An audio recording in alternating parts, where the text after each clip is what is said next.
প্রচণ্ড গরমে নাজেহাল অবস্থা শিলচরবাসীরও। শিলচরে সর্বোচ্চ তাপমাত্রা 36.2 ডিগ্রি সেলসিয়াস, সর্বনিম্ন তাপমাত্রা 26।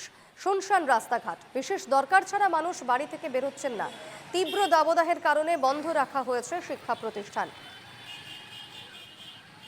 সরাসরি কথা বলে নেব, আমাদের সঙ্গে রয়েছেন প্রতিনিধি পাপলু দাস। পাপলু, ঠিক কি ছবি? কারণ যেভাবে গরম বাড়ছে, হিট ওয়েভ বাড়ছে, তীব্র দাবদাহে একেবারে সাধারণ মানুষ স্বস্তির পাচ্ছেন না, গরমে একেবারে পুড়ছে চারদিক। এই মুহূর্তে শিলচরের ছবিটা ঠিক কি?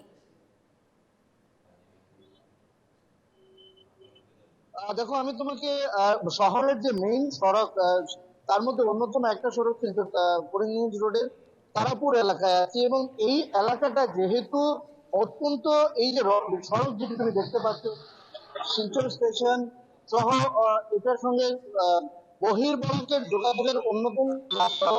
এখানে প্রতিদিন যানজট থাকে। আজকে তুমি দেখো এই অবস্থা, বিকেল সাড়ে বিকেল এই সময়ে। আমরা যদি গোটা শিলচর শহরে যদি আমরা তাকাই, তাহলে শুধু শিলচর নয়, যদি আমরা বরাক উপত্যকার দিকে তাকাই, তাহলে দেখবো গোটা বরাক উপত্যকার একই অবস্থা। কিছুদিন আগে যেহেতু প্রচন্ড বৃষ্টি হয়েছিল এখানে, তার তাপমাত্রা অনেকটাই নেমে এসেছিল। বর্তমানে যেহেতু হঠাৎ করে এই রোদটা এসছে এবং আমরা দেখতে পাচ্ছি 37 ডিগ্রি, আজকে 37 ডিগ্রি প্রায় ছিল। বাতাসে প্রচন্ড হিউমিডিটি আছে। হিউমিডিটি থাকার ফলে এখানে যে তীব্রতা, সেটা প্রায় 48 থেকে 49 ডিগ্রি সেলসিয়াসের মতো এখানে আমরা তীব্রতা, গরমের তীব্রতা আমরা দেখতে পাচ্ছি। এবং এই কারণে স্কুলগুলি ইতিমধ্যে ছুটি দেওয়া হয়েছে।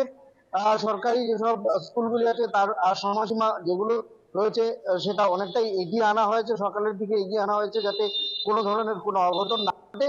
পাশাপাশি আমরা দেখতে পাচ্ছি শহরের যে বিভিন্ন এলাকা রয়েছে বা গ্রামের যেসব বিভিন্ন এলাকা রয়েছে, সেই এলাকাগুলোতে মানুষ কিন্তু প্রয়োজন ছাড়া একেবারেই প্রচণ্ড তীব্র দাবদাহে পুড়ছে গোটা অসম। এবং এই মুহূর্তে আমরা যে ছবি দেখাচ্ছিলাম শিলচরের তারাপুরের এই ছবি, এবং সেখানেও যে ছবি দেখা যাচ্ছে যে রাস্তাঘাটে কিন্তু লোকজনের দেখা কম পাওয়া যাচ্ছে।